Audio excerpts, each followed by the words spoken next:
Good evening, viewers, and welcome to this edition of NTV Sports Page. It's Monday, the 3rd of July, and I'm Curtis Morton. In our headlines, the Leewards Under-19 female cricket team released, and in our feature for this evening, St. Thomas's Primary edges Ivor Walters Primary. We'll take this break and I'll be right back.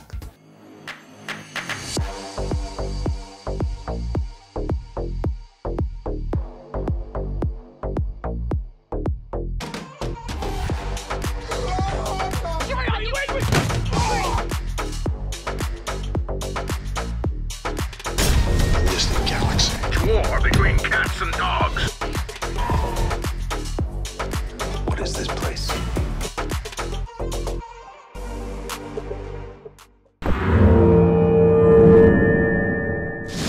Well, I'm back and we start with netball. The final round of matches in the 2023 First Federal Credit Union Netball Tournament being hosted by the St. Kitts and Nevis Netball Association have been postponed indefinitely.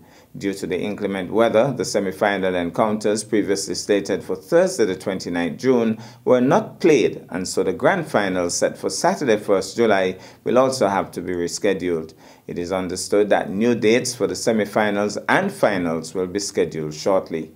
For the semi-finals, when they are scheduled, in Game 1 it would be Revivals taking on Aqua Ballers, and in Game 2 Coca-Cola Shamrocks taking on Newtown. The grand finals is supposed to be played in Nevis at the Grelhouse-Stevens Netball Complex.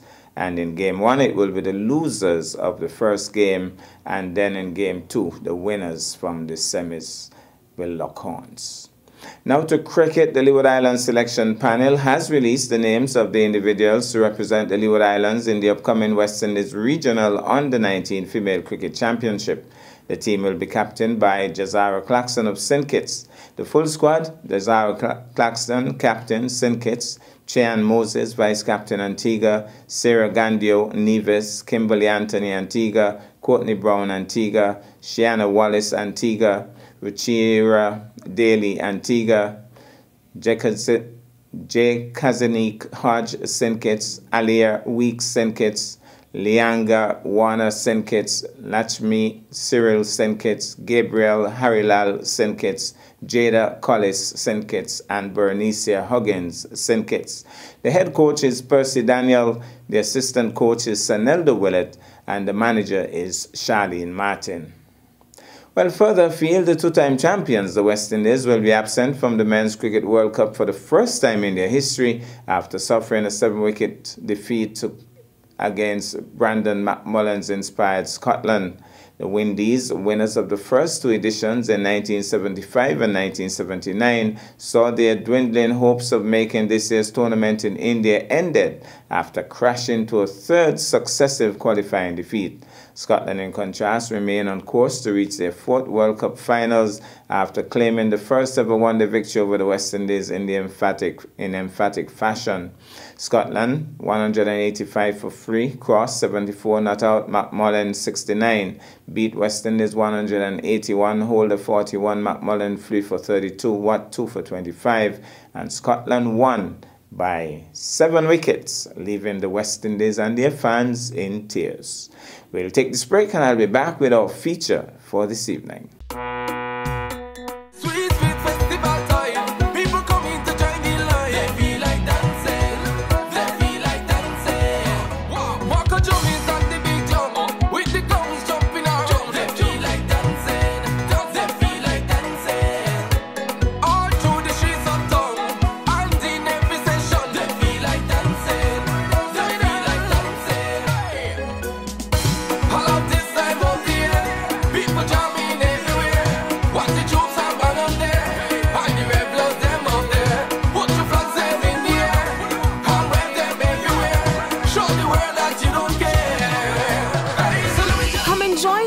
For the Caribbean's greatest summer line, Nevis Culturama.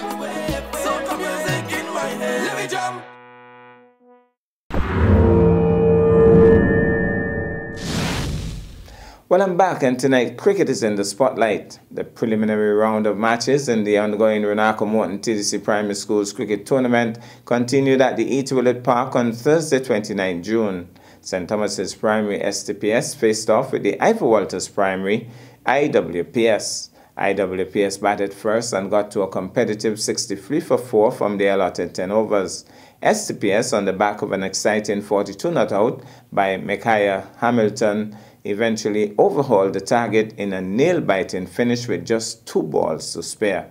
Summary scores: Ivy Walters 63 for 4 in 10 overs, Kimani Lawrence 12 not out, Justin Clark 8 not out, and they were all of 34 extras. Hamilton, Tyson and Bolus 1 wicket each. St. Thomas's Primary 66 for 2 in 9.4. Micaiah Hamilton 42 not out, Nathaniel Cozier 11, and there were only 4 extras. Tivon Herbert picked up the lone wicket, 1 for 17. St. Thomas's Primary won by 8 wickets. Man of the match, Micaiah Hamilton.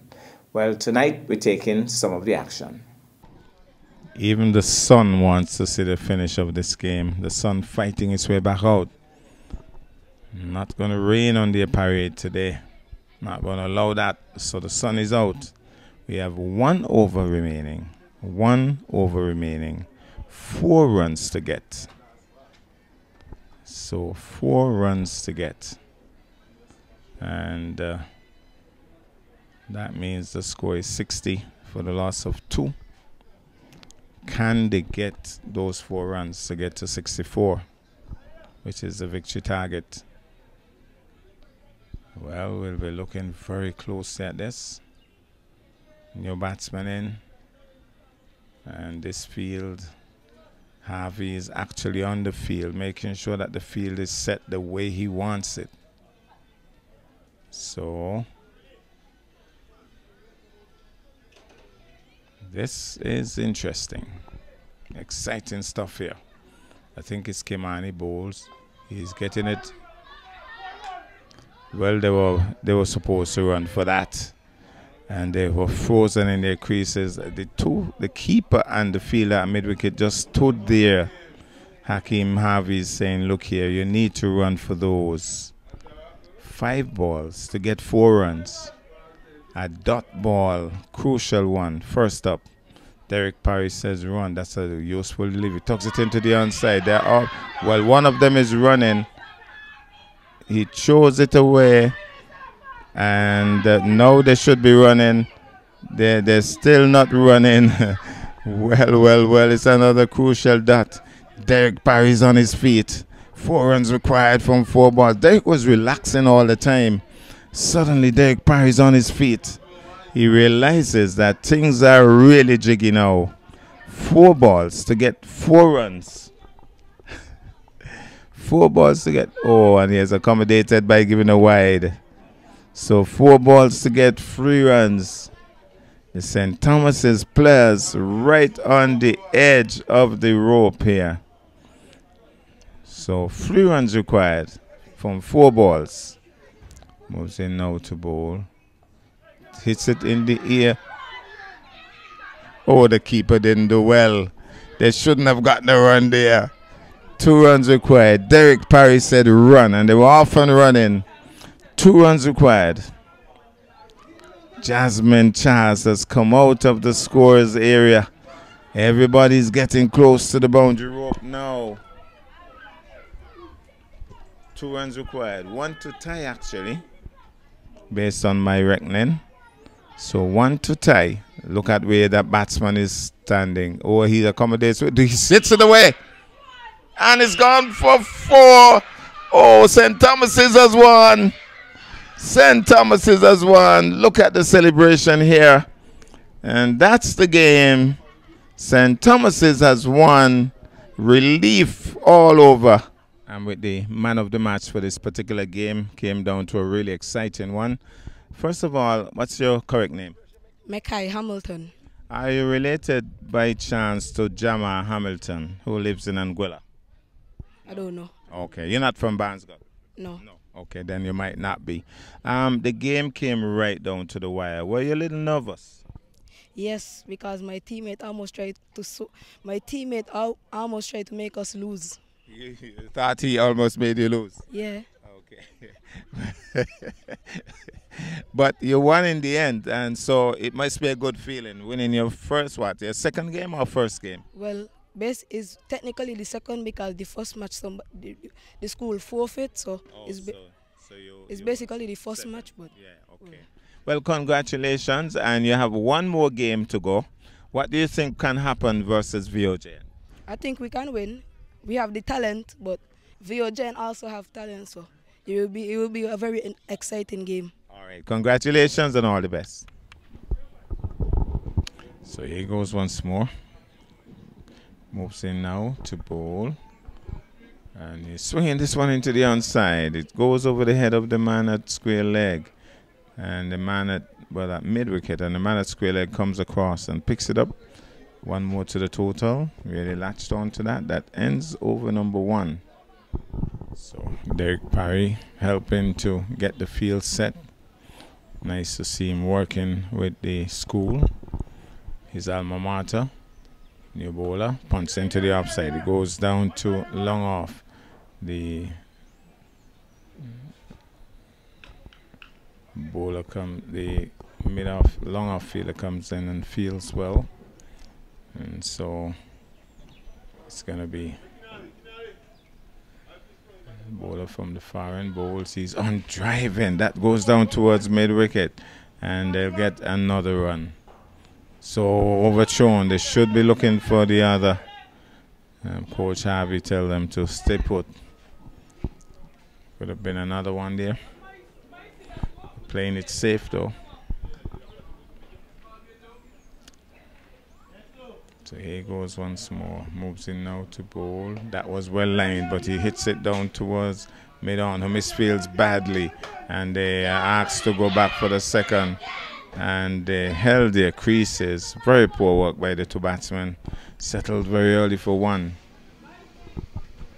So apparently once they settle for 1, that's good enough. Now he's lining pretty well. Beats him through to the keeper. So the bowler not doing badly. Both bowlers have held pretty good lines so far.